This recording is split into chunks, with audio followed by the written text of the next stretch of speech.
যারা বলে আমরা কিতাব মানি ব্যক্তি মানি না, হক না ভণ্ড? যারা বলে আমরা ব্যক্তি মানি কিতাব মানি না, হক না বাতিল? যারা বলে আমরা কিতাবও মানি ব্যক্তিও মানি, তারা হক। আমরা কোরআন মানি, হাদিস মানি, পীরও মানি, আল্লাহর ওলি আউলিয়া ওলামায়ে আহলে হকদেরও মানি। কতক্ষণ? কোরআন হাদিসের কষ্টি পাথরে আমার পীর ঠিক থাকবেন যতক্ষণ। কোরআন হাদিস শিখছি হুজুরের থেকে, ঠিক না? আমার শিক্ষক শিখাইছেন, আলেম শিখাইছেন, আমার ওস্তাদ। কিন্তু সেই ওস্তাদ লোভে পড়তে পারে না, পারে না? আমার সঠিকভাবে শিখাইছেন ঠিক, কিন্তু টাকার লোভে পইরা হুজুর এখন দেখি যে উল্টা পাল্টা করে। কারণ আমি বুঝতেছি যে সঠিক লাইনে হুজুর কি নাই। তখন নিয়ম কি? লোকমা দেওয়া। আমার ওস্তাদ ইমামতিতে দাঁড়াইছে, লোকমা দেওয়া লাগবে না? ভুল হইলে লোকমা দিতে হবে না? লোকমা কে দিবে? রাস্তা দিয়ে একজনে যায় আর মসজিদের মাইকে আওয়াজ হইতেছে ইমাম সাহেব আলহামদুসুরা পড়ে, তো এক আয়াত থুইয়া গেছে। এখন রাস্তা দিয়ে যেই লোকটা যায়, হে জানালা দিয়ে উকি দিয়া কয়, ইমাম সাহেব সিরাতাল মুস্তাকিম তো কন নাই। এই লোকমা দেওয়াও জায়েজ নাই। ইমাম সাহেব যদি এই লোকমা নেয় বাইরের লোকের, নামাজ বাতিল। লোকমা দেওয়া লাগবে, নিয়ম আছে, কে দিবে? মূর্খ। ইমামের পেছনে একজন শিক্ষিত আলেম থাকবে, সে লোকমা দিবে। তুমি আউজুবিল্লাহ পারো না, মাত্র তোমার বয়স 25-26, তুমি আলেমের ভুল ধরো আর বলো দালাল। তোমার অধিকার নাই আলেমের ভুল ধরার। আলেমের ভুল ধরার জন্য বহুত মানুষ আল্লাহ জমিনে বানায় রাখছে। লোকমা তারা দিবেন।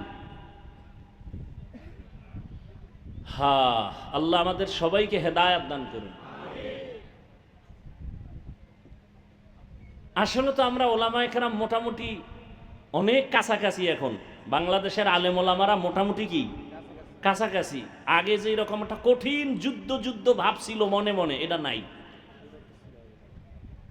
আর এখন ওই মাইকে আইসা কেউ বয়ান করবে আউলা জাউলা, ওই সুযোগও মিডিয়ায় ধরা পড়ে। আবার মাঝে দেন না লাইভে কয় ভুল বইছিলাম গতদিন, আজকে মাপ চাইলাম।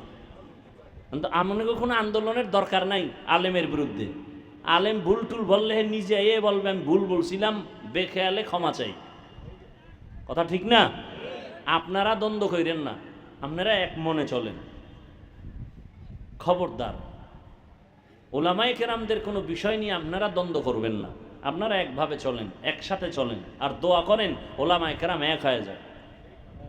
সব ঘরানার ওলামায়ে কেরাম যদি একসাথে চলে, তো দূরত্ব কমে যাবে, ইখতিলাফ কমে যাবে, ইফতেরাক কমে যাবে, আন্তরিকতা বাড়বে, ইখলাস বাড়বে, সব শেষে ইসলামের উপকার বেশি হবে।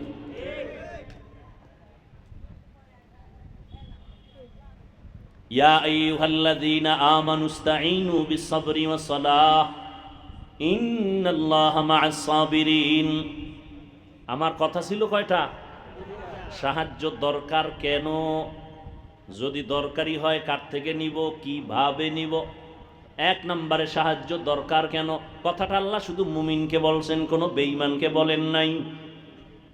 ইয়া আইয়ুহাল্লাযীনা আমানু, বেঈমানকে সাহায্য চাইতে আল্লাহ বলেন না, মুমিনদের কেন বললেন?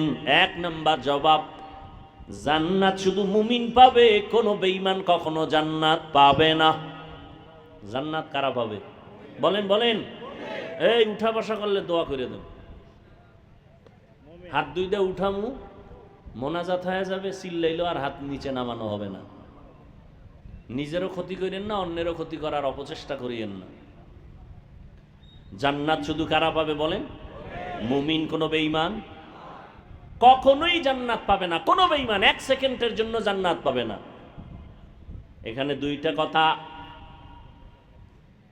বেঈমান জান্নাত পাবে না তো আল্লাহ জাহান্নামে যাবে বেঈমান। আল্লাহ তাআলা চান না কোনো মানুষ জাহান্নামে যাক, এটাও সত্য। মুমিন জান্নাত পাবে, বেঈমান পাবে না, এটাও সত্য। আল্লাহ কাউকে জাহান্নামে দিতে চান না, এটাও সত্য। প্রশ্ন, তাহলে আল্লাহ জাহান্নামটা বানাইলেন কেন? সংক্ষিপ্ত জবাব, এই দুনিয়াতে কিছু গাদ্দার আছে, এরা জেনে শুনে জাহান্নামে যাবেই। আমাদের ভিতরেই আছে, হাসতে হাসতে কয় সব যদি জান্নাতে যায় জাহান্নামে যাবে কে? একটু গাঞ্জা খাইয়া লই। হাসতে হাসতে বলে না? ওই যে রমাজান মাসে রোজা রাখে নাই, চায়ের দোকানে বৈশা বলছে আমার ঘরে কি ভাতের অভাব, আমি রোজা রাখবো কেন?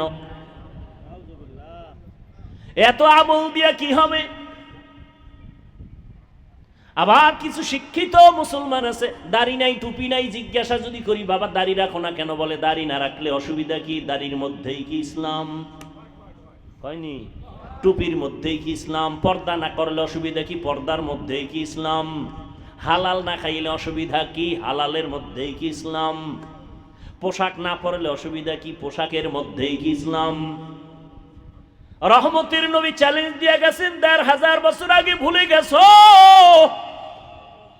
নবীজি বলে গেছেন দুইটা জিনিস রেখে আমি নবী মোহাম্মদ বিদায় হয়ে গেলাম।